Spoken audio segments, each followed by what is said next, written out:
जय हिंद दोस्तों, उम्मीद करता हूँ आप लोग ठीक होंगे। मैं बात करता हूँ इस देश की जो नेता वाली व्यवस्था है ना, वो हमारे फ्यूचर को डिसाइड करते हैं और ना उनके पास एक लेवल है पढ़ा लिखा का।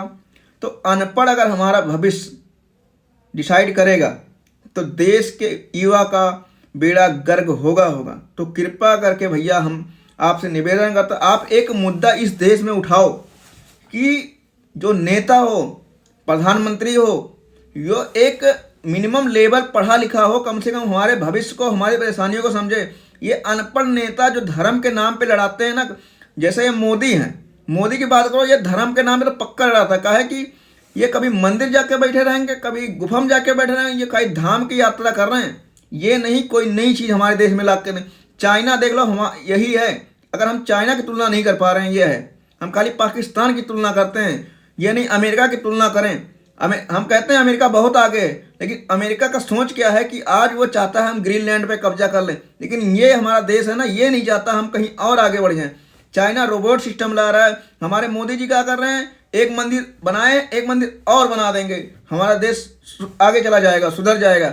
हमारा देश शिक्षा से सुधरेगा, इकोनॉमी से सुधरेगा। इकोनॉमी तो है ही नहीं हमारे यहाँ। अगर आज नहीं सुधरेंगे हमारे समाज, तो पीछे जाके जो भविष्य होगा हमारा ना, इतना निचले स्तर पे चला जाएगा, उसका कोई अनुमान नहीं है।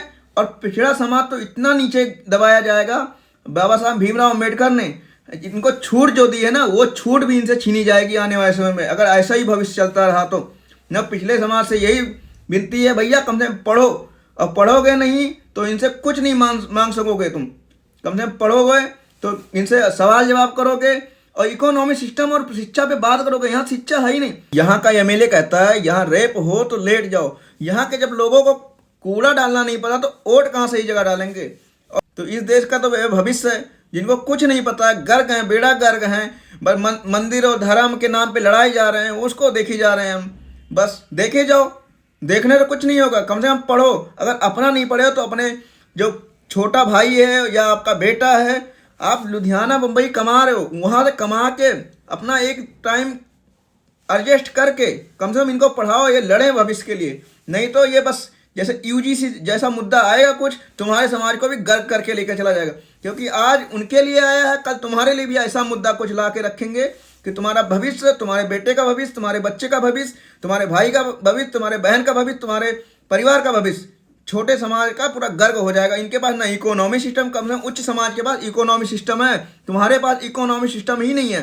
तुम 4 दिन अगर तुमको खाने ना मिले, तुम्हारा कमाई ना मिले, तुमको खाने नहीं मिलेगा, ये हाल है। तो इस देश का ये भविष्य है। 80% मैं बात करता हूँ, 80% पिछड़ा समाज है लगभग एवरेज निकाला जाए, लेकिन खाली कागज में दिखावा अलग चीज़ है। 80% के पास यहाँ कमाने का क्षमता सही से नहीं है, प्रॉपर उनके पास रहने की व्यवस्था नहीं है। 30% 40% के पास। तो ये हमारे देश का भविष्य है। हमारा देश का भविष्य होना चाहिए कि कम से कम नई चीज़ें, तकनीकें लाएं, हमारे देश में कारोबार बढ़े। लेकिन हम तो मंदिर बनाएंगे भैया, ना कुछ बनाएंगे। मंदिर मस्जिद तोड़ो, मंदिर तोड़ो, मंदिर बनाओ, मस्जिद बनाओ, बस यही करो।